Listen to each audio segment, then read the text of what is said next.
हाँ जी, welcome back. Lecture number 29, question number 45। देखो प्यारे बच्चों, ये डायग्राम बना हुआ है, आप देख ही रहे हैं।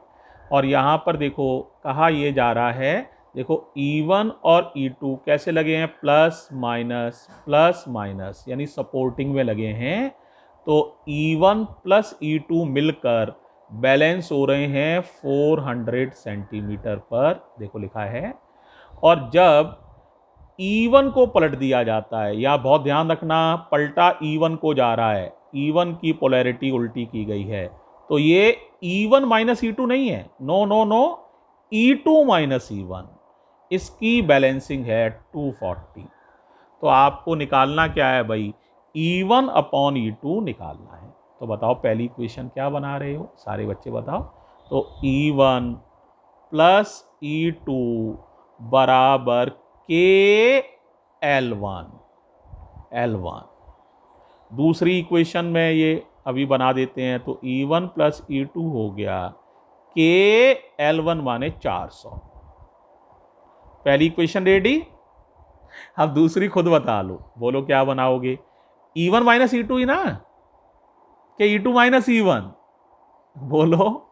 E2 माइनस E1, तो E2 माइनस E1, क्योंकि पोलैरिटी E1 की चेंज हुई है, ये प्लस माइनस से माइनस प्लस हो गई है, ये पोलैरिटी चेंज है। तो E2 माइनस E1 बराबर के, और L की वैल्यू है 240। अब क्या करना रह गया बताओ, दोनों इक्वेशन को डिवाइड कर लो बेटा। डिवाइड करोगे तो के से के कैंसिल, जीरो से जीरो कैंसिल, 8 से काटो 8 पंजे 40, और 8 से काटो 8 दिया 24, क्रॉस मल्टीप्लाई करो। 3E1, यस प्लीज बोलो, 3E1 प्लस 3E2 बराबर 5E2 माइनस 5E1। अब क्या करना है बताओ, E1 one side, E2 one side. 3E1 ये है, 5E1 इधर गया, जुड़ गया, हो गया 8E1, भाई सही है। और 5E2 ये है, 3E2 इधर आके घट जाएगा, 5E2 में से 3E2 चला जाएगा, तो 2E2 बच रहेगा। तुम्हें पता करना है E1 अपॉन E2, बताओ कितना आ जाएगा,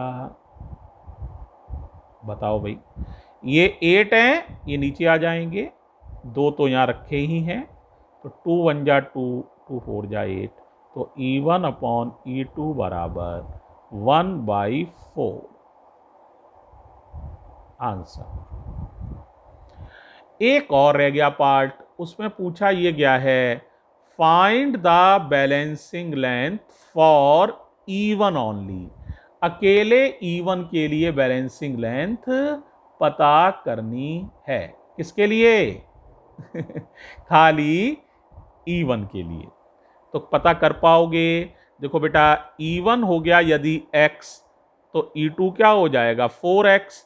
तो यहां लिख लो, E1 प्लस E2 बराबर k इंटू 400 था ना, तो क्या हो जाएगा, देखो थोड़ा डायरेक्ट लिख रहा हूं, E1 की वैल्यू x प्लस E2 की वैल्यू 4x, क्योंकि 1:4 का रेशियो है, इसे x मान लिया तो ये 4x हो जाएगा बेटे, बराबर k, और L1 की वैल्यू 400 थी, तो ये 400k है। तो बता पाओगे x कितना हो जाएगा, बताओ कितने x हो गए। 5x बराबर 400k, 5x बराबर 400k, तो x हो जाएगा प्यारे बच्चों 80k। ध्यान आ गया, कितना हो जाएगा 80k। अब x क्या था, ईएमएफ था, कोई भी ईएमएफ होता है KL, क्या होता है KL। E1 की वैल्यू तो x मानी थी, E2 की वैल्यू 4x, कोई भी E होता है KL, तो ये हो जाएगा KL डैश बराबर 80k, k से k कैंसिल, तो बताओ L डैश कितना आ जाएगा 80 सेंटीमीटर। इसका मतलब फर्स्ट सेल जो है 80 सेंटीमीटर पर बैलेंस होगा। कोई पूछे सेकंड कितने पे बैलेंस होगा, तो ये x था ना, तो ये 4x था, तो 4 गुने पर इसका 4 गुना करो, यानी 320 सेंटीमीटर पर। यही वजह थी कि टोटल बैलेंसिंग कितने पे आई थी, ये 80 और ये 320, तो 400 पर। और जब घटाया था तो 320 में से 80 चला गया होगा, तो 240 पर बैलेंसिंग आई थी, 240 पर। तो आप पूरे आंसर को भी जस्टिफाई कर सकते हो। ठीक है, थोड़ा ध्यान से सुन लेना। अगर लास्ट वाली बात समझ में नहीं आए तो थोड़ा सा इस वीडियो को 2 बार सुन लेना। ठीक है, तो समझ में आ जाएगा। ठीक है, अच्छा एक सवाल और ले लेते हैं, इसको देखो प्यारे बच्चों, ये अच्छा सवाल है, 47 नंबर है। ये है 2.56 वोल्ट हैं, ये रेजिस्टेंस पता करना है भाई साहब। ये वायर की लंबाई 100 सेंटीमीटर है। ये 1.018 वोल्ट बैलेंस हुआ है 50.9 सेंटीमीटर पर। L2 100 है और हमें ये वाला E2 पता करना है कि इस वायर को कितने वोल्टेज मिल रहे हैं। ठीक है, तो बताओ, शुरुआत तो यार बड़ी आसान सी है, वही है E1 अपॉन E2 बराबर L1 अपॉन L2। E1 है 1.018, E2 माने इस वायर का वोल्टेज जो अभी मुझे मालूम नहीं है। ये वाला वोल्टेज जो था ये बैलेंस हुआ था 50.9 पर, और L2 पता है हमें कितनी है, 100। तो L2 है प्यारे बच्चों 100। तो देखो E2 निकालेंगे, ये 100 का गुणा हो जाएगा, तो ये यहाँ आ जाएगा। तो कितना आ जाएगा बताओ जरा, E2 आ जाएगा, इन दोनों का गुणा होके 101.8 अपॉन 50.9। देखो ये इसका दुगना है, 50 का दुगना 100, 9 का दुगना 18, तो ये इससे कट जाएगा 2 बार। तो इसका मतलब पूरी वायर का जो वोल्टेज है वो है 2 वोल्ट। पहले बताओ तुम्हें कुछ समझ में भी आया या नहीं आया यार। इसका मतलब इस पूरी वायर पर 2 वोल्ट है। ठीक है, क्योंकि 50.9 सेंटीमीटर पर इतने वोल्ट था और पूरी वायर का वोल्टेज 2 वोल्ट है। तो आप कहेंगे सर 2.56 था तो 2 वोल्ट तो इस पर है, बाकी कहाँ हैं, सोचो। 2 वोल्ट के बराबर अलावा, तो इसका मतलब इस रेजिस्टेंस के हिस्से में आया है, इसके हिस्से में 0.56 वोल्ट। देख लो 2.56 था, 0.56 इसको मिल गया रेजिस्टेंस को, और बाकी जो है वो इसको मिल गया। कितना मिला इसे, 2 वोल्ट।